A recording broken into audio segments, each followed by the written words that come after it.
How to reset iPhone without password in 2023. Let's jump right into the steps. First off, you want to go to the settings of your phone and then tap on General. Then you want to scroll down and tap on Transfer or Reset iPhone. Then you want to tap on Erase All Content and Settings. Then tap on Continue. As soon as you do that, you have to enter a PIN code of your phone. Then you want to tap on Done.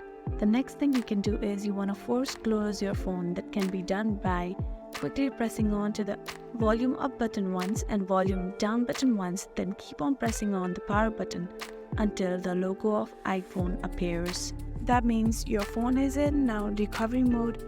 Then connect it to iTunes, and then in iTunes you want to tap on Restore option, and then your phone will be restored. Reach apps, data and screen. Now select Restore from iCloud or iTunes, backup, and wait patiently till the process will be over. And the last step, that is bonus tip, which is the easiest way to reset iPhone without password. You want to use any other application to do that. Really hope this video helped you out. Thank you so much for watching till the end.